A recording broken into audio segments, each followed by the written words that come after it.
Hi everybody, welcome again to the second day of Women in Games in Coruña.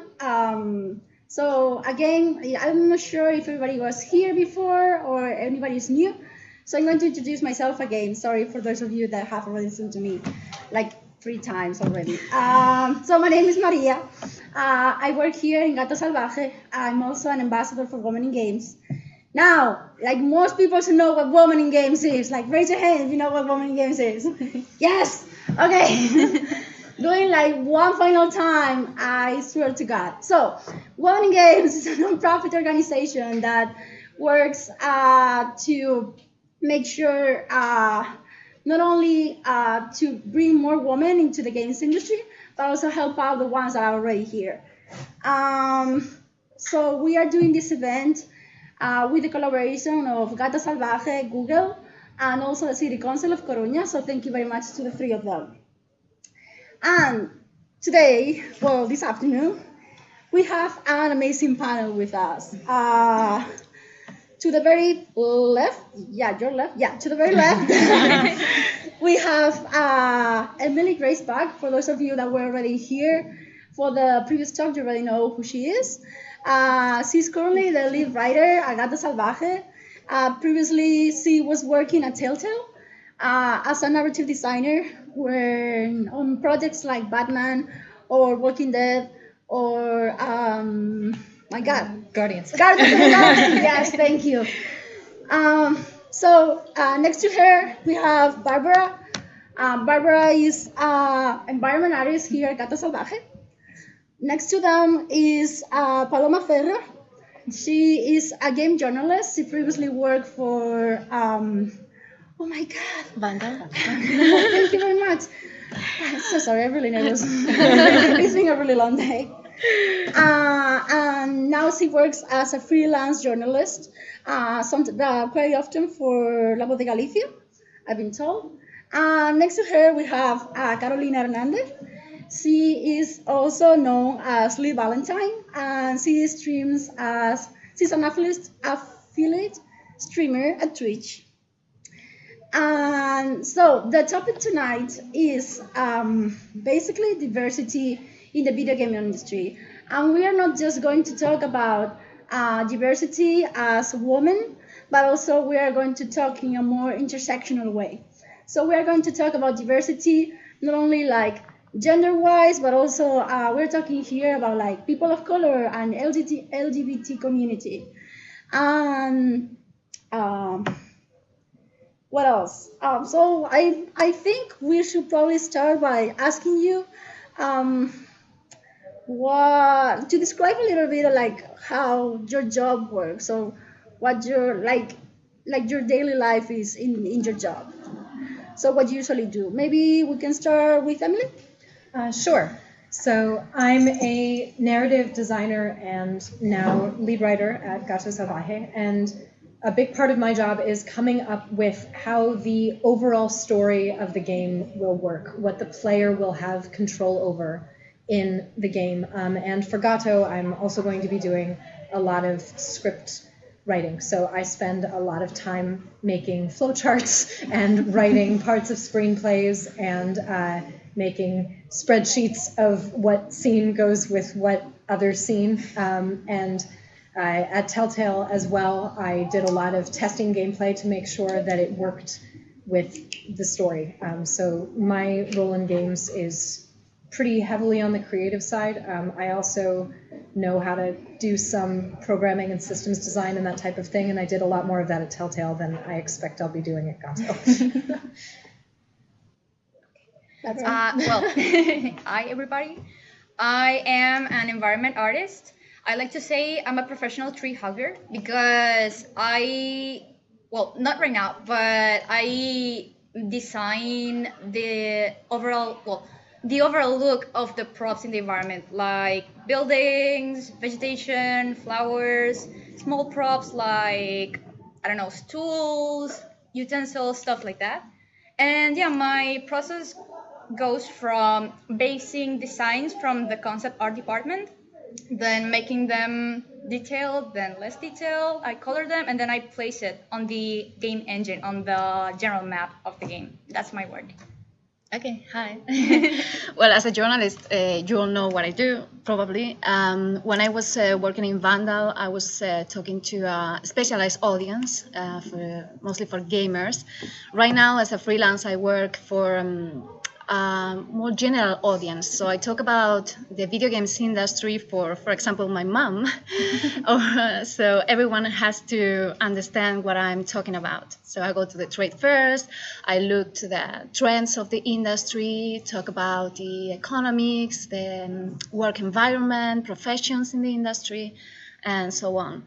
And also I give you my very first steps into communications consultancy, mostly for technological startups related to video games. So I have to think about the communication strategy, so these companies can go to the public properly and go to the media properly. That's all. Hi, my name is Carolina, and I'm very, very nervous. And my job is not Twitch. I can't live from Twitch, but I enjoy a lot the streaming. And I mostly stream Overwatch.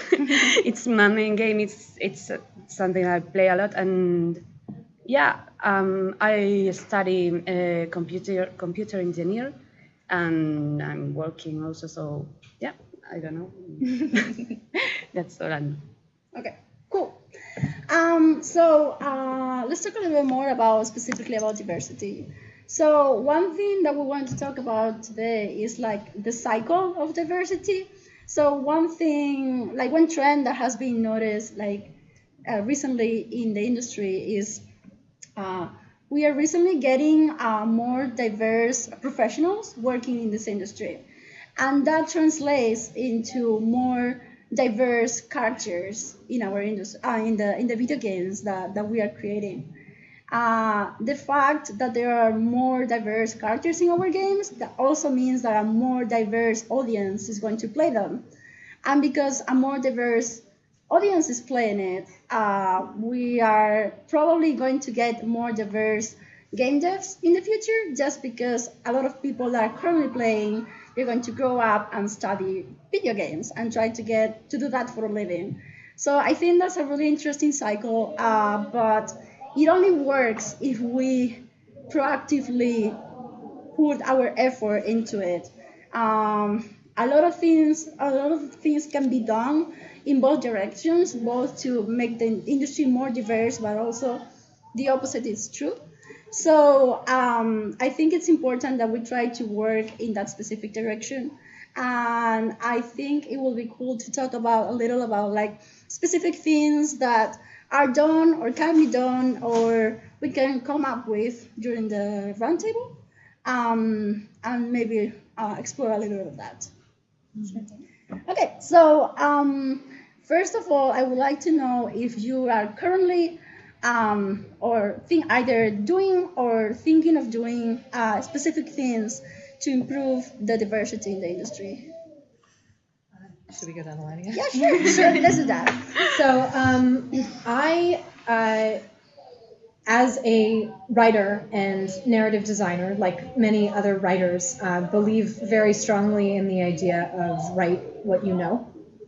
If you have an experience that is deeply personal to you, when you communicate it to your audience, if you do it well, they're going to be able to feel that, and you have the possibility to inspire empathy in your audience. So for me, I'm bisexual, and when I was working on Walking Dead, the final season, it wasn't actually my call. It was our creative director who made the decision, but we decided that we would provide Clementine, the main character, with a female romance option, that she could pick between a male romance and a female romance, or neither, depending on what the player wanted to do.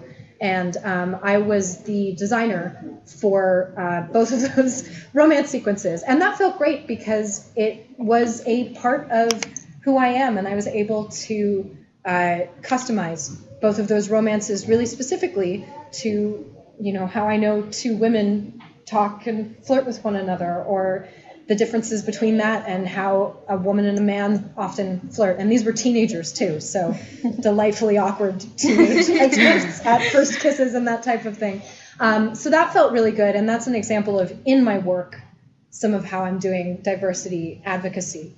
But then also outside of that, I work with the Women in Games IGDA special interest group to try and keep women in the gaming industry, because that is a huge problem right now. I was just reading an article this morning that this was about all of tech, not just video games, but video games was part of what was represented. That after 15 years in tech industries, only 44% of women who start out there stay. That's a really depressing number. I'm so sorry. But there are a lot of roadblocks to women staying in the gaming industry from just being a minority. Like when I got hired at Telltale about 4 years ago, I was the first woman who had ever been hired into their design department of 18 people. And the company had been around for 11 years at that point. Luckily, I was working with very, very nice guys who were welcoming and wanted me there. But in a lot of other studios, that wouldn't be the case, and I wouldn't blame someone for leaving. Also, things like being able to get maternity leave, having support from older female mentors who can help you through those challenges. So those are some of the problems I'm currently trying to solve. Awesome. Yeah. Well, since I'm just a junior environment artist, I don't have as much power over most of the designs, especially since I don't work with characters.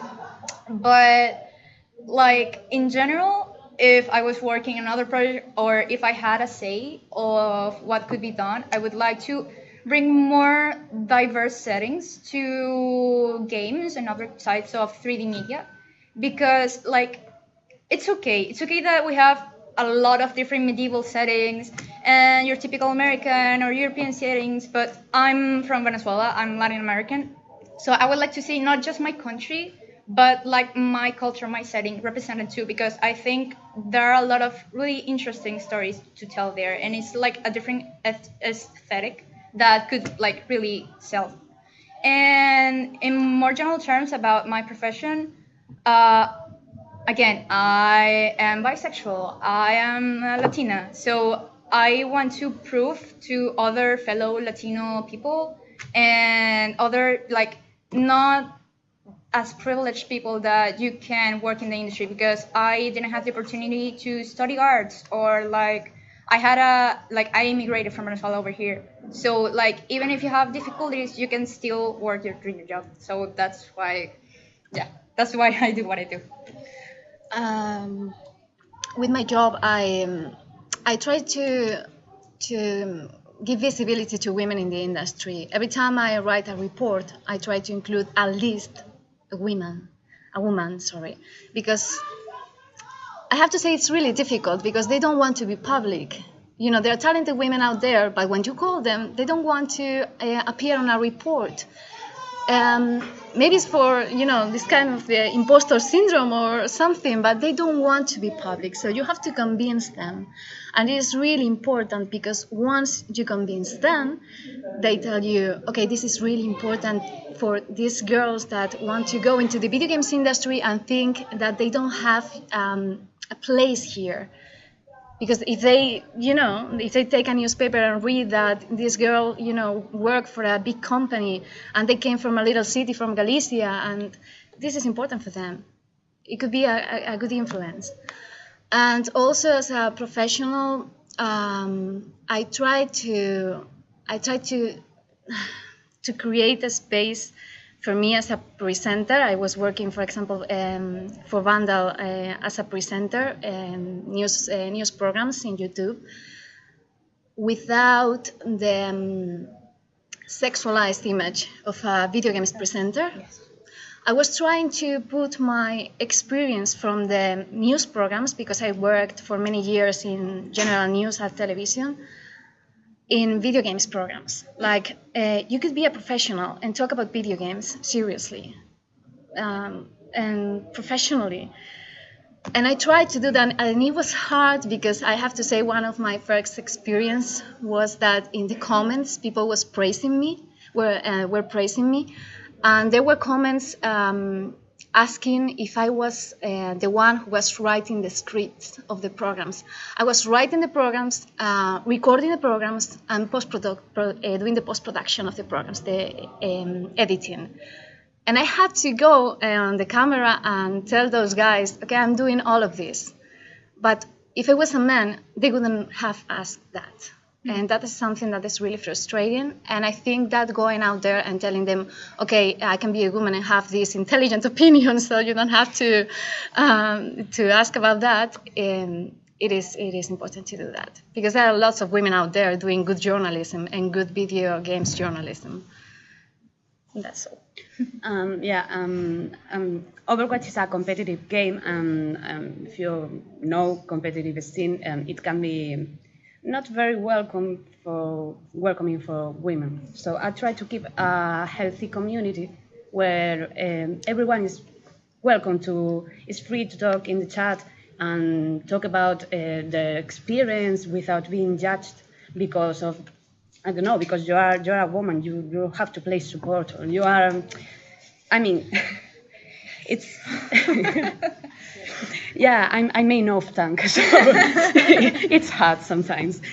And I don't know, I think it's really important to have a place where you can talk about the things you love without being judged and feel a part of, I don't know, your favorite game or a community. Yeah, and that's what I try to do.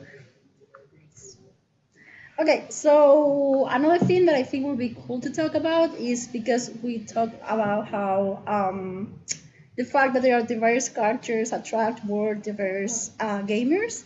I would like to know if there's a specific character that is female or queer or a person of color in a video game that has really have a major influence in you, in your life, or that maybe has make you take the decision of actually getting to video games or something like that. Sure. So two things there. For me, I mentioned that I identify as bisexual, and I actually didn't start coming out until I was in my early 20s. Like, I knew, but I didn't really tell anyone. And then I played the first Mass Effect game, and Liara started flirting with me. And that was huge for me. I'd never had a gaming experience where I could have a relationship with a female character like that, and I think it was really influential on my decision to start telling my family, telling my friends that this was who I was, and feel more comfortable starting to try to date women too. On the flip side, so I mentioned when I got hired by Telltale, I was the first woman on their design team, and part of that was because we were making The Walking Dead Michonne at the time. It's a Walking Dead spin-off game where you play as Michonne, the African-American character who has the dreadlocks and uses a katana. And they wanted to make sure there was a female voice helping create that game, which I appreciated. I was really happy to get hired. And yet, at the same time, I'm not Black, obviously. There are a lot of things about her experience that I could not speak to. And I was able to ask other people that I worked with, but there were almost no Black women at the company at all. And that game did well. It did fine. I'm proud of what we made, but I think we really missed the boat there. I think by not having someone who was on the creative staff who could identify more with that character, we didn't delve as deeply into who she was as we could have. And I learned a lot from that especially if you're going to make your protagonist be someone of a very specific ethnicity or background, it's really useful to have someone of that background that you are paying to have on your team, because your story is going to be a lot more authentic. Nice. So in my case, a character that really spoke to me was Liliana from the first Dragon Age game. Not just because she was bisexual, but because she was a really important through the plot. And like, I don't know if you guys know, maybe since we have similar cultures, you can guess.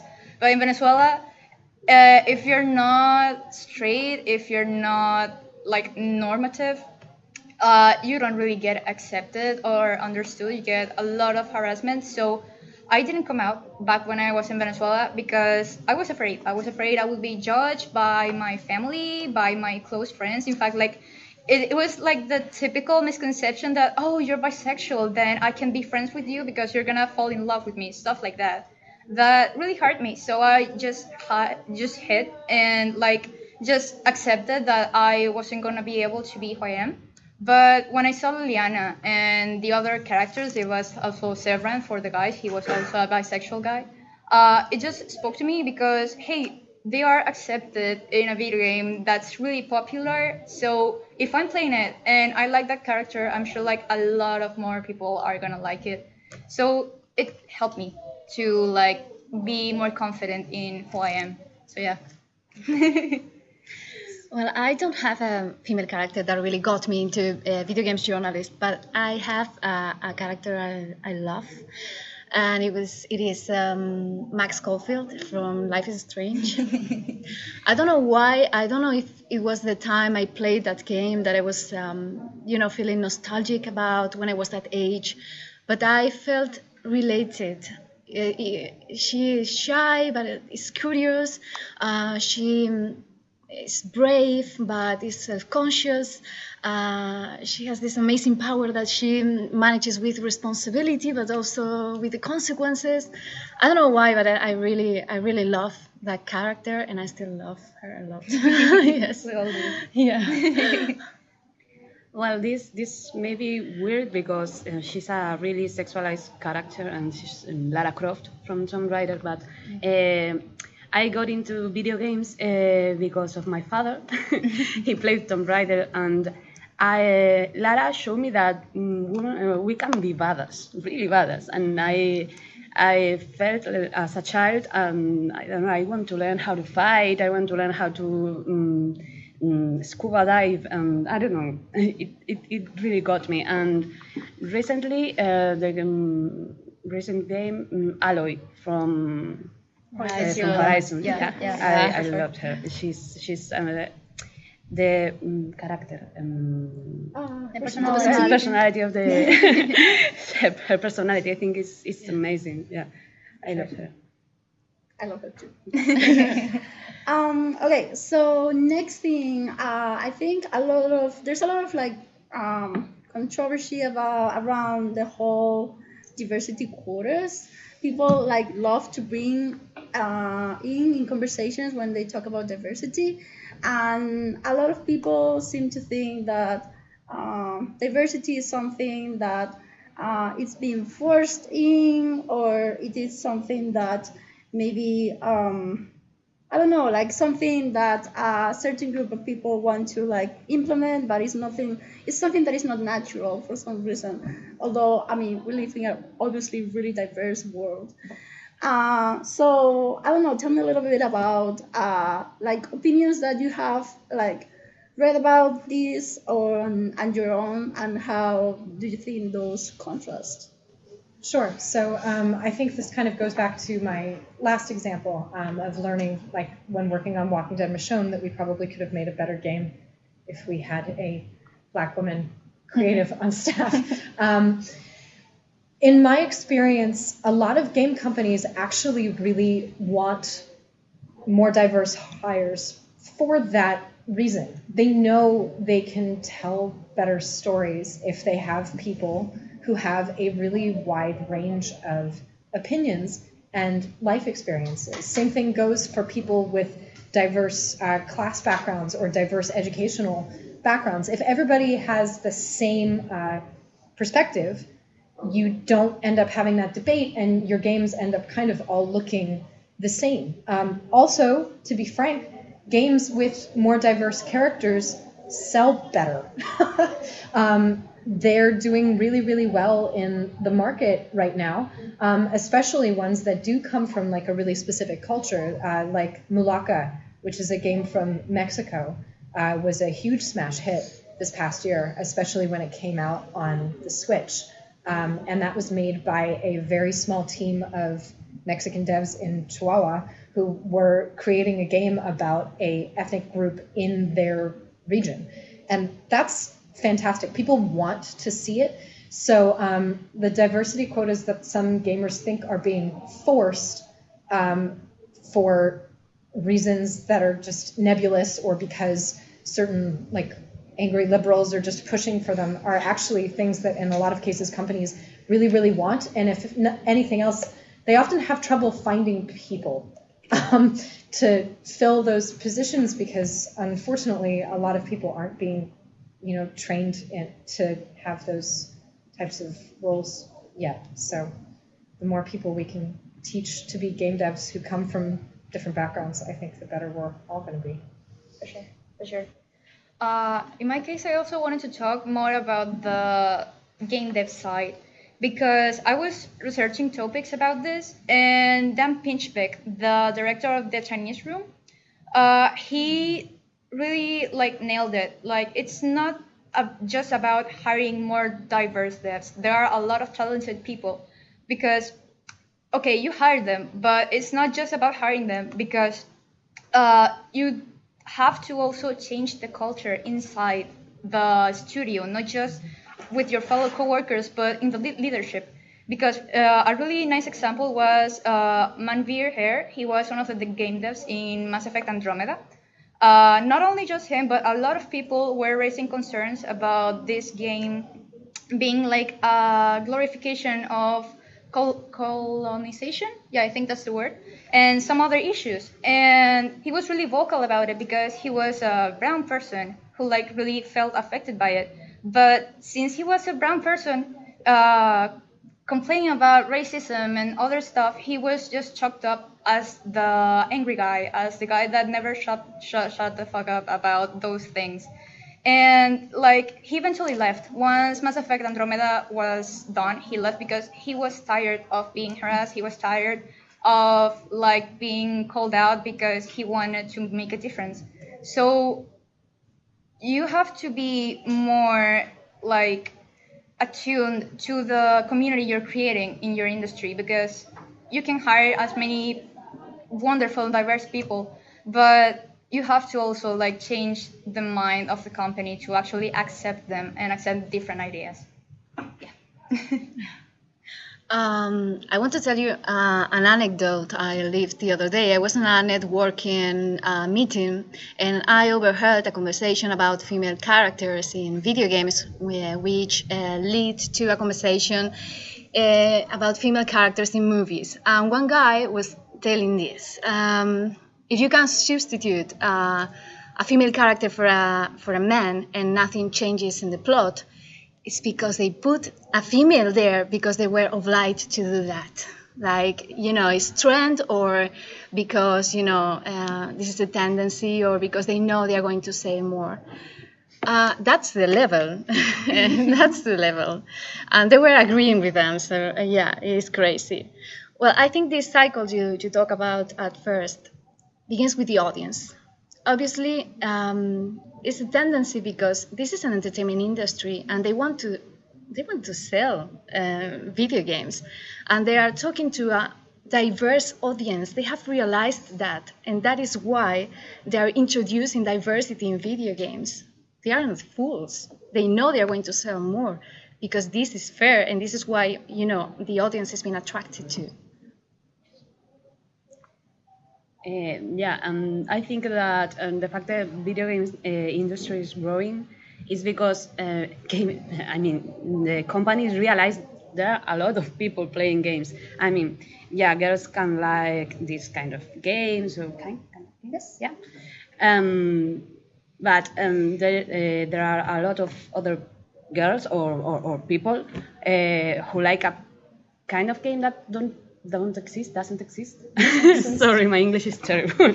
It's really good. And I don't know. I think it's about listening to the people, and if they complain, I mean, they have a reason or no. But if you don't listen, you don't know. Yeah, for sure. Okay, so another topic I would like to hit today is a thing that I keep hearing like over and over and over again, which is the historical accurate game, which definitely serves as an excuse for a lot of things. Let's put it that way. So a lot of games have been like including like sexism or racism or other acts of discrimination purposefully inside of a game because they are supposed to be a historical game, and because they are a historical game, they are making a representation of what it actually happened during that time period. But I mean, there are a lot of voices claiming that a lot of these games, they are not actually historical, they're actually fantasy games. So I mean, if you can put dragons inside of the game, you might as well respect the women's rights. Also, a lot of people are saying things like, well, you have to, like when you're making a game, like you have to keep a lot of things in consideration. So if, for example, you're making a game, it's not only just about like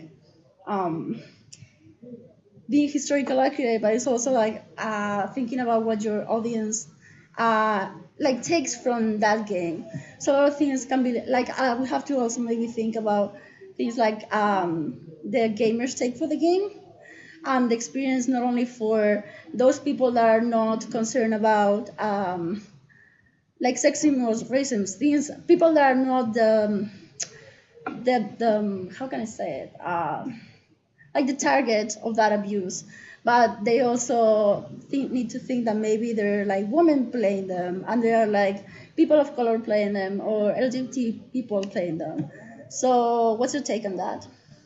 Sure. So whenever I talk about this topic, I bring up this Twitter thread that was posted just after Witcher 3 came out, and I forget who wrote the Twitter thread, so I can't credit them. I tried to find it before this panel, and I couldn't.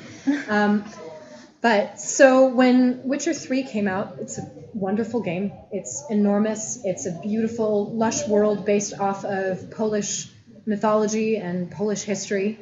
Also, the game has basically no people of color in it whatsoever.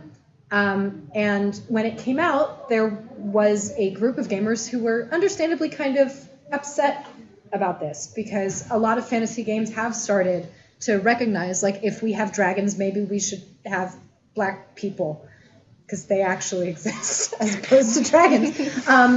And then a lot of people who were really, really big fans of The Witcher got mad at the group of people who wanted more diversity in the game, and saying that it was historically inaccurate. The Witcher is based off of Polish history, so having black people in the game would be totally wrong, and they can't. And this Twitter thread broke down. It's like, okay, so if we're trying to be historically accurate, why do they have potatoes? So, for those of you who don't know, potatoes are originally from South America.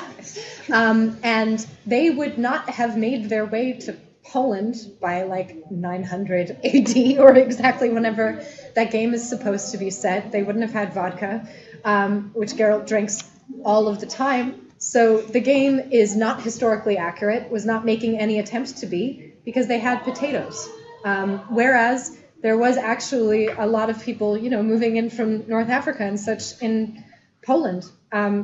So that argument doesn't fly. And I think that's just a really, really funny anecdote, but that happens all of the time in games. They choose to be historically inaccurate, or are historically inaccurate accidentally in all kinds of ways. And that's part of why I'm excited to be working on Waylanders too, because the Galician Celts are kind of amazing. As I've been doing more and more research, it's like, Bisexuality and homosexuality, totally accepted. Female warriors all over the place. Very diverse area to be living in, with people of all kinds of races. And I think that's really exciting, because I know when this game comes out, there will be people who are like, why is that in there? And I'll be able to be like, it's historically accurate. And that makes me really happy. Actually, Maria and I were talking about this today, especially about The Witcher 3. It's one thing to try to be historically accurate, but even if you really want to be like, you can't have potatoes, all the women have to be super hairy, because why would they shave their legs in 1980? And I don't know, it's still like a lot of different people like playing it. Like Maria was telling me about all the gruesome deaths and suffering that women characters were facing, and I was like, why are you playing that game if it makes you feel so bad? Like, I don't know, it's still not an excuse. A game is ultimately a fantasy. It's not real. It's never going to be real. If you want something truly historically accurate, go read a history book. It's that simple. Just, I don't see any real excuse to include any type of sexual violence, be it for women or for men, even for children. Like, I understand you maybe want to have mature themes, but why would you want to like hurt your audience or make them feel so uncomfortable? I don't know. I'm running around this, but I don't know. It's nonsensical to me. Yeah. That happens the same with the Battlefield 5. Yes, recently. a lot of like things. not my Battlefield, because there are women in there. Okay, I think basically the same. If a game is meant to be purely educational, I mean, I'm doing a serious game to teach history. Okay, that's right. So let's be accurate. But these games we're talking about, they're for entertainment. So please, it's not an excuse. It's not an excuse. Mm-hmm. It's not.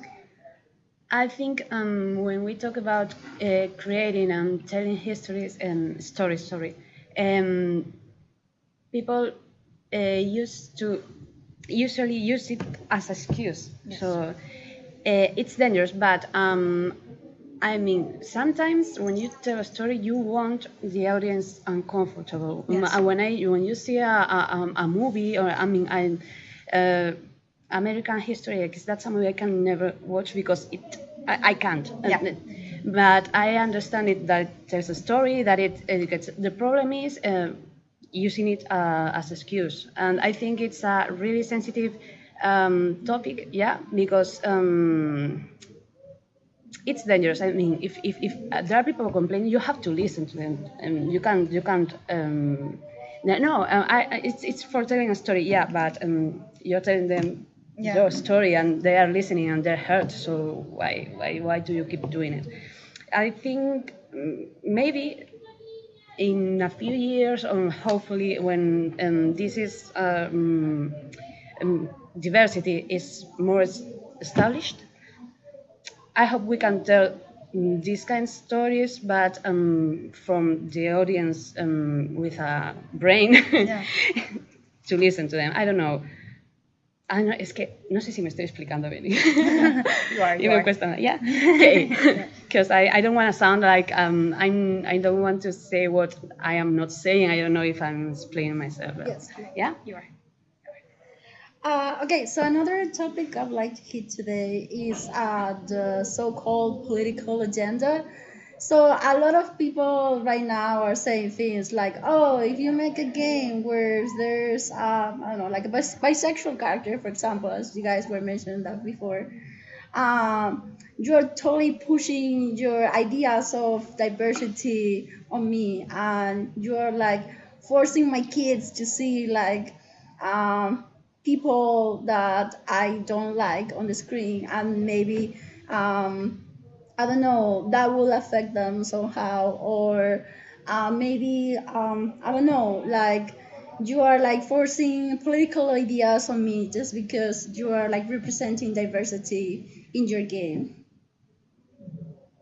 So first of all, to your point about like having a bisexual character in something, I I think more kids need to see that. Sure. I think I might have needed less therapy as an early adult if I had seen more bisexual characters and things as a child, because like I don't think I'm wrong. I don't think I'm broken. I don't think I'm sinful. I think I'm a decent human being who's trying to do the best I can. And the more I can normalize the experience that I have and that others like me have in the world, the more I'm allowing people to be themselves. And I don't think that that could possibly be a bad thing. So that's my take on that. On politics in general in art, I'm a strong believer that all art is inherently political, because art is created through the view of its creators.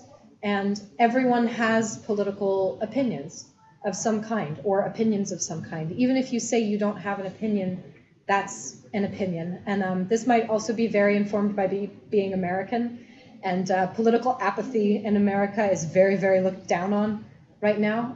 Being apathetic about politics is considered very much the same thing as being okay with the fact that our government is trying to kill people, slash building walls and doing all kinds of awful things. Yeah, I think if you're making a piece of art, you have to understand that your art is going to reflect the way you see the world, whether you want it to or not. So you might as well do it intentionally. I'm not saying every game has to be a hardcore political statement. Lots of games shouldn't be, and some games probably aren't very much. Like if you're playing a match 3 game, I don't know how political that's going to be necessarily, but it's a good thing to be aware of, and I don't think it's inherently bad. For sure. Yeah. And like ultimately, games are most games are trying to tell a message. And on this topic, I follow one of the guys working on Dragon Age 4 right now, and I don't know exactly what sparked the discussion, but basically they were telling one of the guys to like keep politics out of Dragon Age and stuff, because he was apparently super politically active. And it was funny because if you guys play Dragon Age, you know that Dragon Age is like super political, about royalty, about conspiracies against the church or the government, depending on the game you're playing.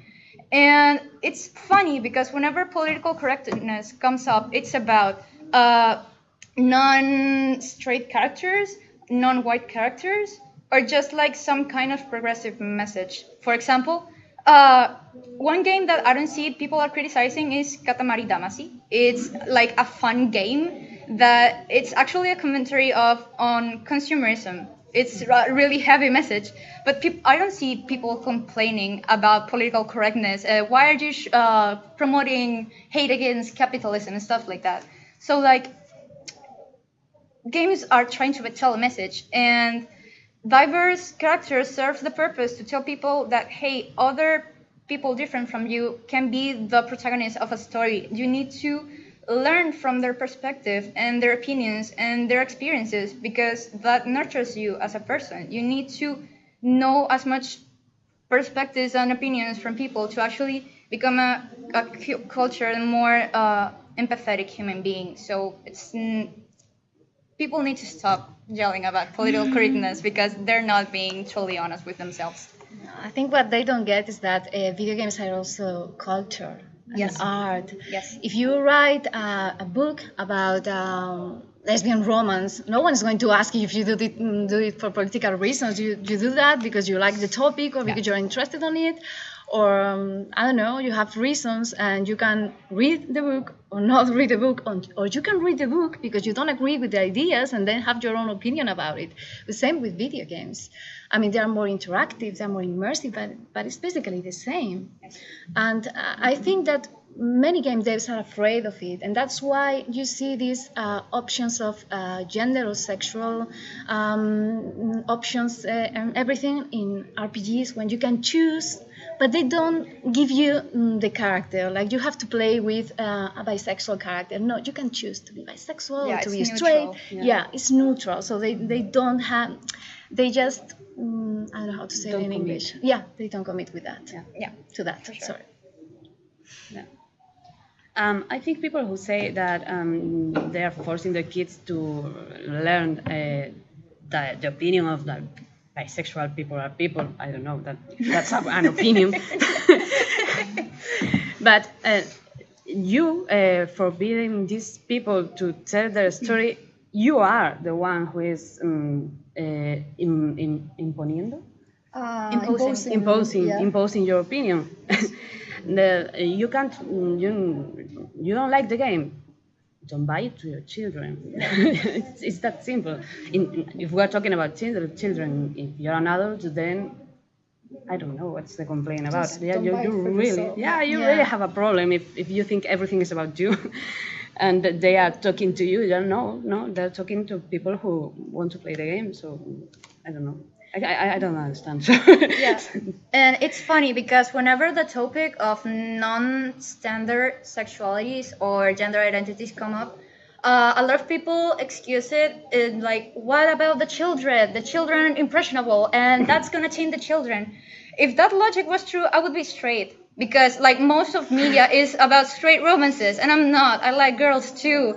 And I'm non-binary, so it's like, it's not real. It's just your prejudices trying to like justify your hatred for this thing. So it's the children are not gonna change. Sexuality is not something you say, oh, I'm bisexual today, tomorrow I'm gonna be a lesbian.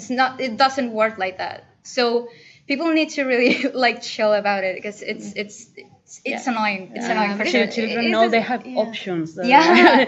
You're not the only one there. Yeah, for sure. But it's the same with violence in video games. If you play a violent game and you're going to be violent, educate your children. Yeah. Separate fantasy from reality. Tell them, okay, you can be bisexual, you can be straight, you can be, and it's all okay. And it's all okay. So you play shooters, and you're not a mass shooter. You're a normal person. So it's basically the same.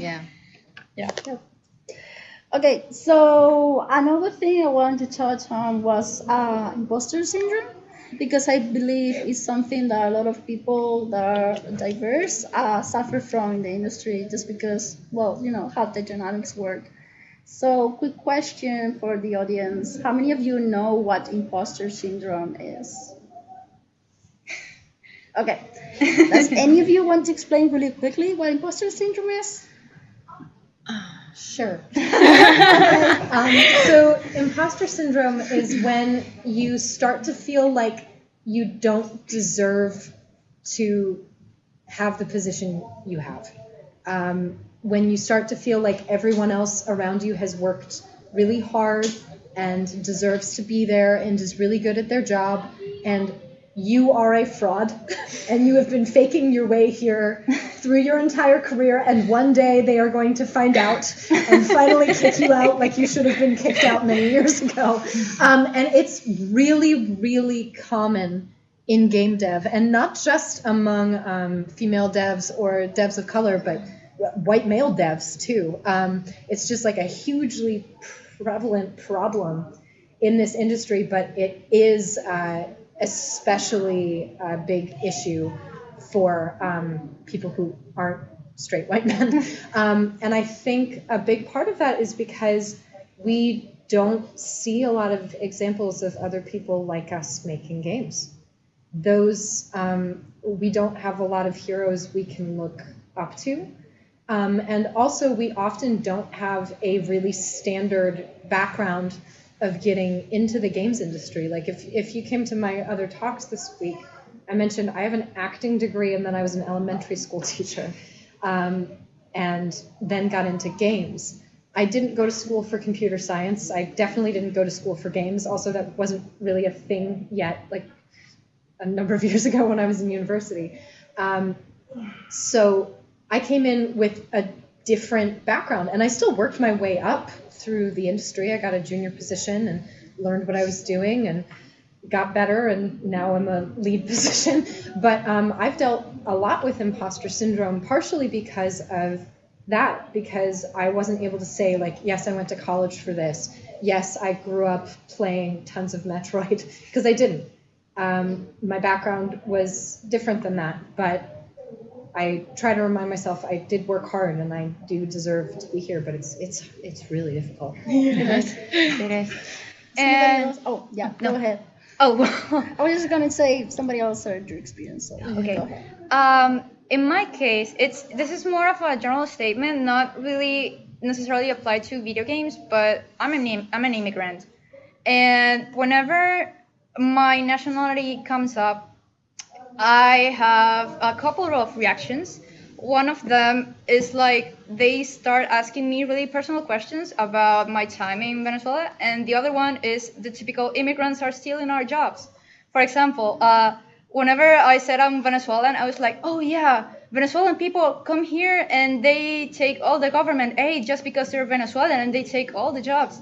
And like, it gets to a point where it really like dwells onto me, and like I start believing it because that's what a lot of people tell me. So it's not just about my non-standard background, like Emily said. Like I don't have a career in environment art. I just learn by my own working here. It's also about my nationality and like I don't know. Well, I hope that my coworkers don't think this, but since a lot of people complain about immigrants lately, I definitely think like I don't deserve to be here and that I took the place of someone else. So yeah, it's oh well. I love you, Gato. Thank you. No, but yeah, it's tough because it's not just about your education, but also where you come from and how some people view you and your entire existence as like a thief or something. So yeah, it's like that. But yeah. In video games journalism, especially if you work in front of the camera, it's more like you're here because you're a woman and because it's a male audience and they want to see you because you're cute. And that's that's the point. So the pressure of being a good professional is enormous because you can't allow yourself one mistake. You have to prove your professionality in order to be brilliant, and so you can gain the recognition.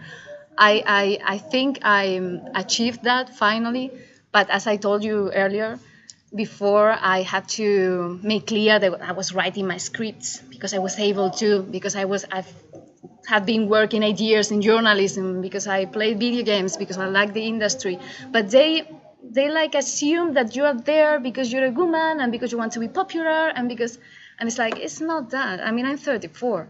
I'm not an 18-year-old. I'm in this because I love this industry. But it's hard to gain their trust.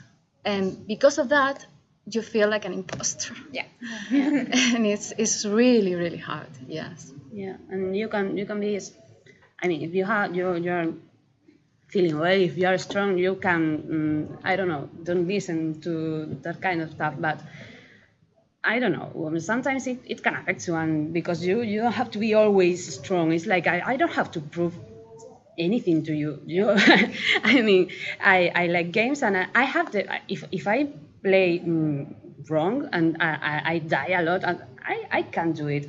I feel like girls, and this was a feeling I had because to me playing Overwatch was really hard because I loved the game when it came out, and I said it's a pity I will never play this game because I cannot play online.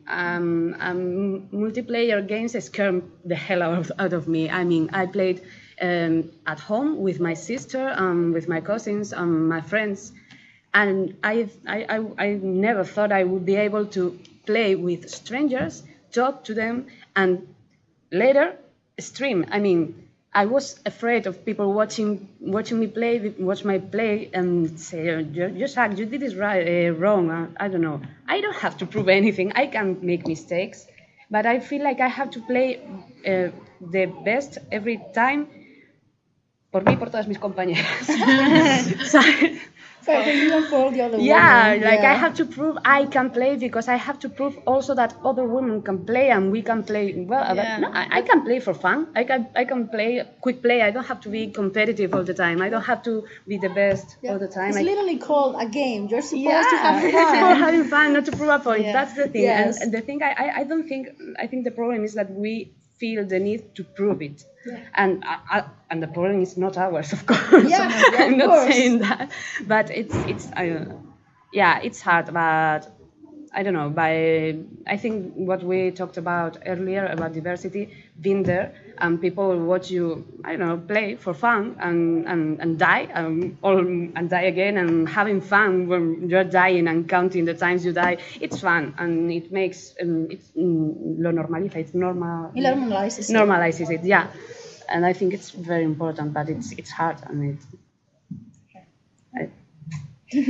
Okay, so one last thing I would like to talk about before we go to questions is I think a really important thing, it's allies.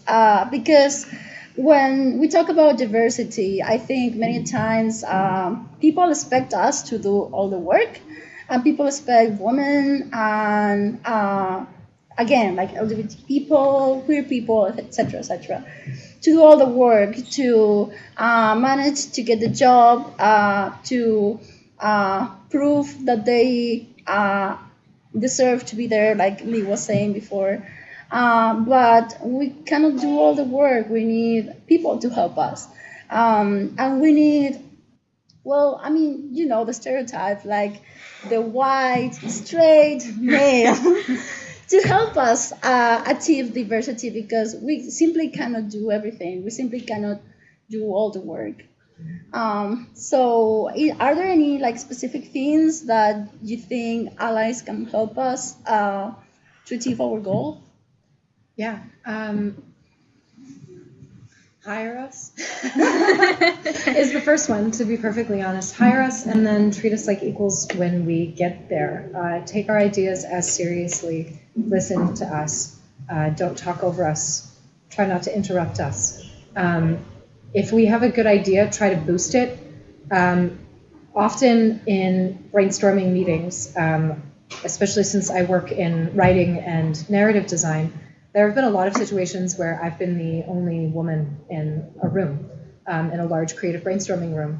And even if the men in the room mean well, which they usually do, I don't think a lot of the time it's like purposefully, don't listen to her. My ideas often would take a little while to gain traction, or I'd say something and it wouldn't be taken as seriously. But if you can kind of link up with someone before going into a room and be like, hey, when I pitch something, be like, did you hear what Emily just said? And like repeat it and kind of bring it back out to the rest of the room. That helps legitimize my voice. My voice shouldn't need to be legitimized, but unfortunately it does. And it makes it more likely that my ideas are going to come through. I do also think that, at least for me as a white woman, I do try to do a little bit more work so that some of my friends who are not white don't have to, because they are dealing with additional challenges that I will never know and I will never understand, and they shouldn't have to just advocate for themselves. But also at the same time, kind of what you were saying, like we shouldn't have to do everything. We shouldn't have to be a voice for every single female gamer. Sometimes I just want to take a nap. You know? And yeah, if you have allies you can count on who legitimately want the best for you, that makes such a huge difference. Yeah, for sure. And for me, it's not, well, yeah, you have to have allies, because going back to my Manvir example, the game dev in Andromeda that was speaking up about the issues in colonialism and racism, you have to be aware that your ideas might not be correct or the best, or coincide with people of different experiences and races and sexualities. And you have to learn to listen to them. And if they're concerned about, like this is talking in the game dev industry, if they are not comfortable with some of the things in the game, be it because they are like they think that some things are racist, or if they just make them uncomfortable because they're not the objective public. Listen to them, back them up. Don't do like Jessica Price. What's the name of the game that was fired? From Arena, Yeah. So stand up for them, just like the guy did for Jessica Price. I forgot his name. Peter Freeze. Peter Freeze. Yeah. I'm sorry, really bad with No. names. And also protect them from the backlash they can receive. Not fire them like ArenaNet did with them. So yeah, stand up for them, listen to them, accept their ideas, and try to inform yourself a bit. There's a lot of information on the internet about sexualities and challenges other races face. So yeah, that's my proposition. Can I jump off of one thing you said Yeah. real quick? Especially when you're asking more diverse game devs questions, see if you can Google the answer before you ask them. Is a great way to be an ally. I can't tell you how often people ask me things, especially about being a woman in game dev, that they could have found out if they asked Siri. And instead, they're asking me and taking up time and energy and emotional labor that I probably shouldn't have to spend. So yeah, Google is your friend. Yes. Yeah. I would say read all these talented women journalists who are out there writing about video games, because there are a lot of them who have much more experience than I have, in fact, and read them, try to make them public, try to retweet their job, try to praise them if they do a good job. Try not to be more demanding of them than what you would be for a man. I mean, they can make mistakes too. That doesn't imply that they don't know about video games. And of course, if you watch YouTube videos with women talking about video games, don't talk about their physical appearance. That doesn't matter at all. Talk about their content, about the quality of the video. Don't talk about the physical appearance. That pisses me off a lot. Yeah, they must think you are there for Yeah, it. you're there for It's like, no. No. I'm going back to talk about stream and multiplayer games, and I don't know, be nice. Like you will be when you see someone on the street. I don't know. The fact that you can see the person, it doesn't mean you can shout them or be mean to them. It's like, why do you think? And if you are on a game and you see people being mean to a teammate because she's a girl and she had el valor, the courage to talk in voice chat.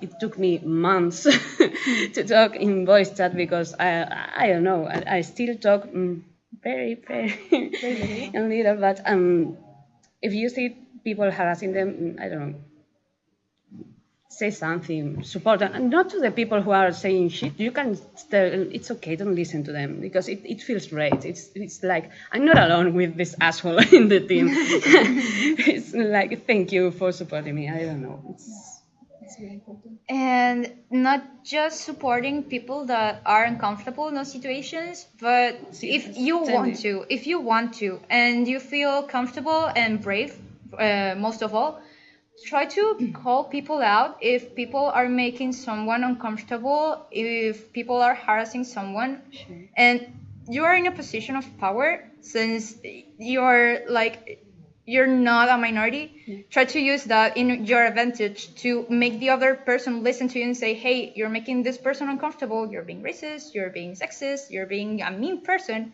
please calm down. And try to reevaluate what you're saying. I think that's one powerful tool you guys have. So please help us out. Yes. Also, always remember that usually these kind of people, they are probably not going to hear what we have to say, our complaints about they being sexist or racist. They are going to hear you because you are their equal. Yes. So please just try to help as much as possible. That would be great.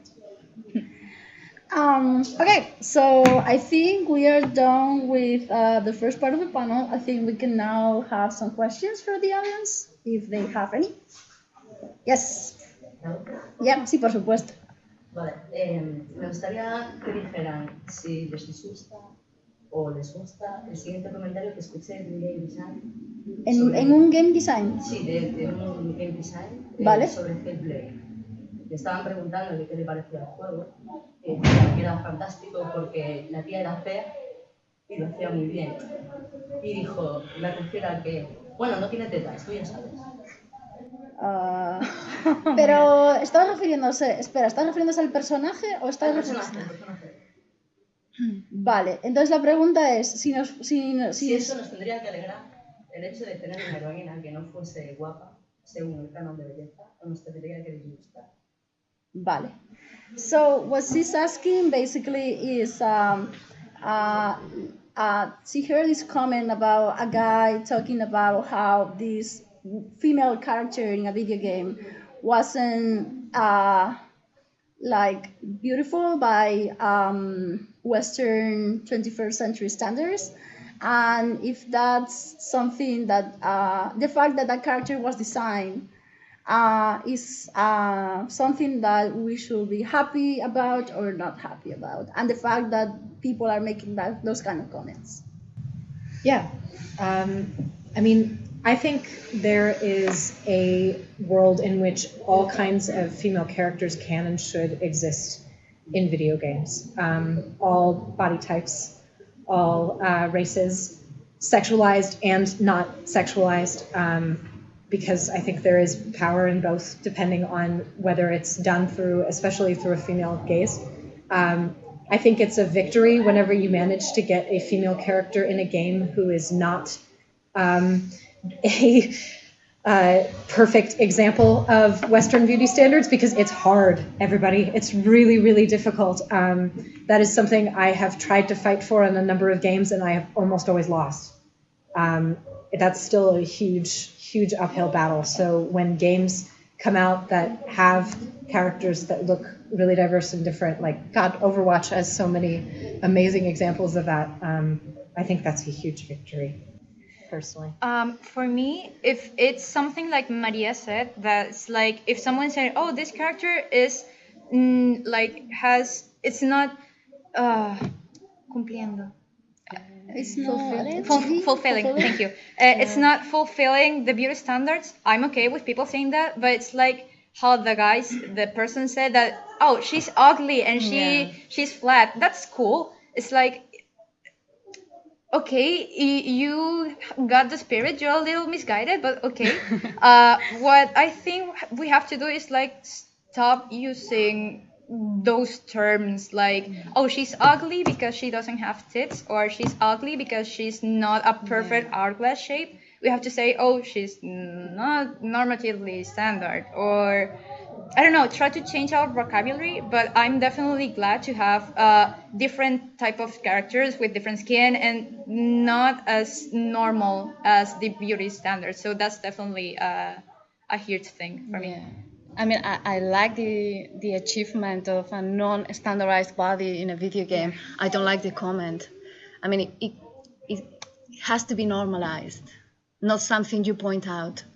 Yeah. And I think she's cute. Yeah, so that's well. I mean, that's the opinion of that guy who thinks she's ugly, but I heard a lot of people saying Aloy is ugly, and I think she's beautiful, and I don't know. I think so too. I think that it leads back to the problem that is that you think that your opinion is the main opinion of the world, and you think that she's ugly, but there are a lot of people who and that somehow if that character, not just women, but characters in general are not up to standards, they are like somehow less of a character or less important because of it. So it's not good to have those standards, just like it's a normal person, and you see them as an experience and as an opinion, not just about how they feel to you, you know. So yeah. And nobody says that about male characters, really. Oh, yeah. Especially as protagonists in video games. Like, I didn't think Booker DeWitt was cute in BioShock Infinite. Does that mean that was a badly designed game? No. But you don't hear people saying things like that so much. Yeah, for sure. Yep. Okay. Any more questions? Yes. Sobre el Assassin's Creed, el último, el Odyssey, sobre la postura que tuvieron respecto a que dijeron que el personaje principal era la mujer de Fernández, Sí. pero en cambio la promoción se hizo, la promoción de publicidad etcétera se hizo con un chico, luego por ejemplo había historias que no concordaban siendo un hombre el que las jugaba. ¿Cuál es vuestra postura? O sea, ¿creéis que las compañías tienen que intentar mantener la idea de vender, o entendéis que quieran como seguir manteniendo el público que no quiere ver otro tipo de personaje? ¿O creéis que su postura debería ser frontal para que eso, con sus ideales? So what he's saying is basically like, as an example, on Assassin's Creed, the last one, the Odyssey, they say that basically they designed the whole game to have a female character, but then they did a bunch of promotion around the male character, and also, well, they end up having a male character in the game, and he's saying that also like some of the stuff that happens in the game didn't really make much sense with a male character. But I mean, the company is still catering for like audiences that are not comfortable playing with a female character, with no other option, just the female character. So what's our opinion on that? On like companies like either catering for audiences who don't feel comfortable playing with a female character, versus companies that are like, okay, no, we are doing this is our final decision, this is our design, and we are sticking to it. I mean, first of all, I think Assassin's Creed Odyssey is a really good game, and I actually played as Alexios, and I thought he was delightful and charming. I tried playing as Cassandra too, and I don't know, he appealed to me more, which is not usually how I play games, but there it was. But especially for that franchise, I mean, Assassin's Creed 5 Unity came out only 3 or 4 years ago, and that game was about a group of 4 white dudes. So the fact that they've come so far to even add a playable female protagonist in such a short amount of time is huge. I do think they probably would have had a lot of backlash if they had jumped straight to just a female protagonist instead of having a pick one in between. I would not be surprised if we do see a just female protagonist from an Assassin's Creed game in the next year or 2 or 3, in the next few installments. But I think that was probably a really smart move on their part to start to normalize the fact that something like that should be in the franchise. For sure. And while I was researching for this topic, I started to read a lot of studies, and like the number of exclusively female protagonists in video games, in about like 700 video games, was like 23 or 30, like not more than 30. And I feel like that's because game companies are definitely afraid of the backlash, and they feel like that won't get them as much sales. But I think, like I said before, people need to start like accepting that sometimes there won't be the protagonist of the story. Sometimes a person, a black dude is gonna be the protagonist of the story, and they deserve to be the hero too. So I think that it was a smart move to include a male character in Assassin's Creed Odyssey, but I would like companies to be more bold, to be bolder, and to experiment and tell people that, hey, other people deserve to be the heroes too, for sure. I understand that. I mean, it's a step forward, Yes. but you're talking about a lot of money, so you can't take that kind of risk. Because if the game fails because of that, because the backlash or woman character only, they're going to, it's Publishers bankruptcy. react like that. I don't Yeah. know, yeah, and it's a franchise, so they can't. They can't do that. But I appreciate the effort. Yeah. For me, it would be too brave to do an only woman character there. Yeah. For sure. And I think there are people who never like this kind of games, and I think and they are not going to change, but there are people who maybe they are going to change, and you have to talk to them or acercarte. Try to make some approach. towards Yeah, them. step by step. Like in this case, the Assassin's Creed, it's it's a female protagonist, but the promotion is with males. So you are slowly but surely normalizing. And if you are bold, it's good that you're bold. You're making a statement too, but people can react defensive. But if the approach is slow, and when you're talking about very, very, very big audience, and you cannot be, it's dangerous. I don't know if I am explaining. Yeah. I think it's smart, and I think it helps. It helps a lot. Yeah, it helps. I think. And also, I know many men that played as Cassandra because they knew the story makes more sense if you play as Cassandra, and they loved the game. So that's a good publicity. Like if you played as Cassandra, you're going to have So Well, Yes, it's the same kind of thing with when. Oh, sorry, didn't mean to interrupt you. With when the Mass Effect games came out, a huge percentage of the men who played as female Commander Shepard because the voice actress was so good. Jennifer Hale. She was so much better of an actor than the male voice actor. Not that he's bad, but she's just like fantastic, and that made a huge difference. I think Bioware actually said that it was exactly the same thing as with Assassin's Creed. They actually made a game for a female character and then ended up having a male character too. To appease the flames. Yeah. Also, like the Mass Effect trilogy came like such a long time ago. Like people now are like going insane with like a female-only character, like female-only protagonist. But just imagine that, like what year was that? Mass Effect 1? Such a long time ago. Like I don't know.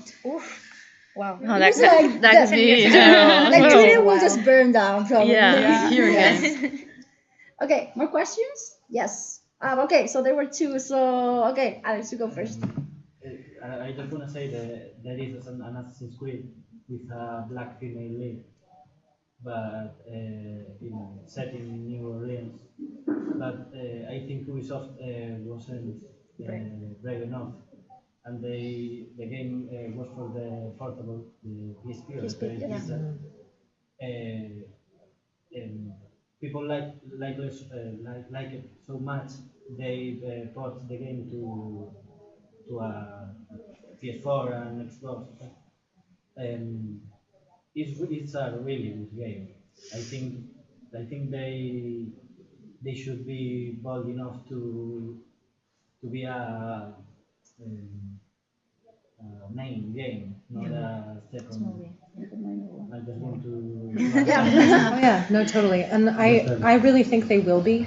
I mean, Ubisoft is a pretty liberal company.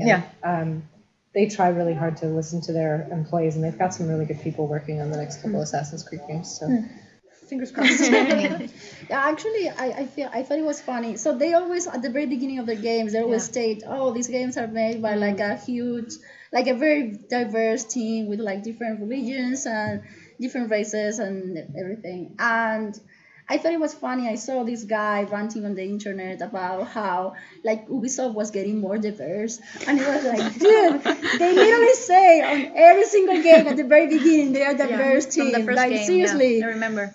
Yeah. Now they added not only the religion, gender, sexuality. Nice. Yeah. Nice. Okay, there was another question. Yes. I wanted to make a question because I'm a bisexual woman, and me as Barbara feel very encouraged by Dragon Age characters to come out. I came out a short time ago. So I wanted to ask you something that happened in this game franchise. In the first Dragon Age, there was heterosexual characters and bisexual characters. But in the second one, all the characters were bisexual. They changed this in the third one, but I wanted to ask you, what do you think about making all the characters bisexual? Do you think it's a step forward or a step backwards for us? So we actually have a term for that in game design. When all of the characters in a game are bisexual, we call them player sexual. Because you're not really, yes, they are still representing bisexual people, but more than anything, they're serving as a power fantasy for the player. That any player can romance any person, which is not realistic. Unfortunately, that's not how life works. So I tend to be very, very hesitant towards games that allow for any player to romance anyone. I think that kind of cheapens it in a little bit of a way, even though that power fantasy for people who actually are in bisexual or homosexual minorities can be very, very freeing.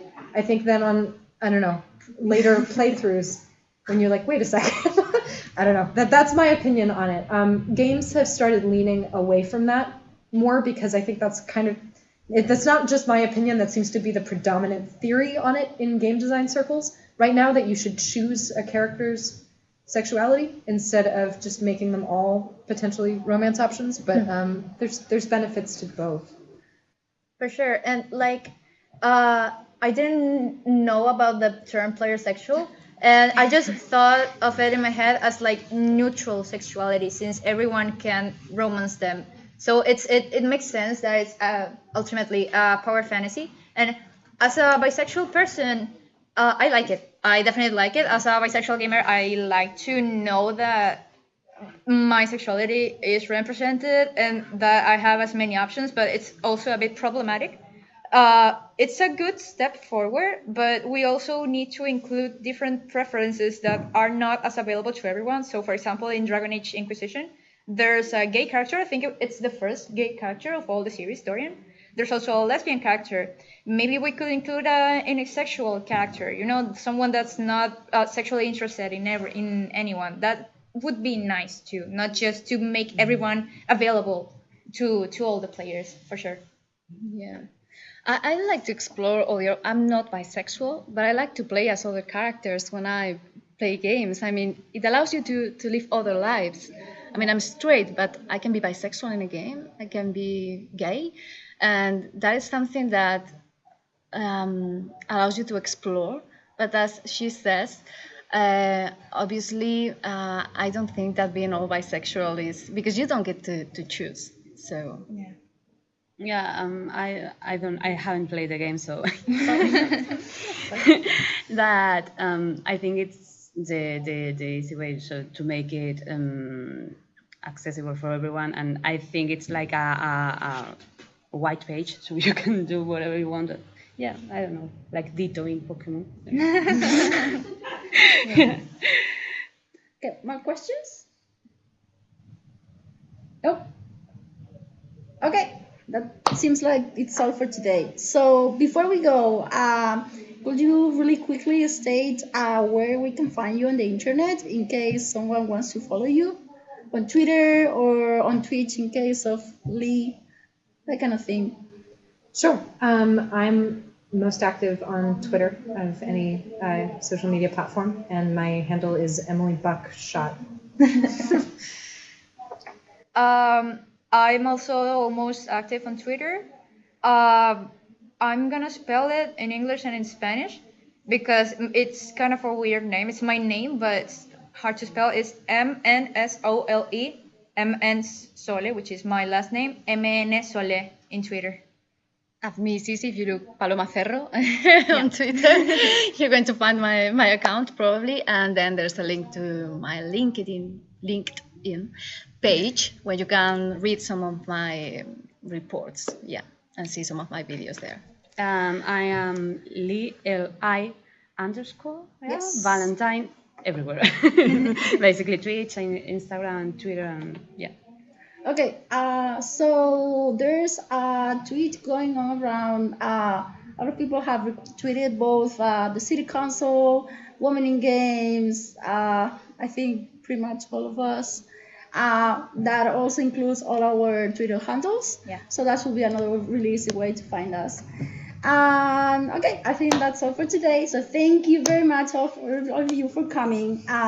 Thank you again to Women in Games, Google, Gato Salvaje, and the City Council of Coruña for helping us making this game. And we'll see you next year.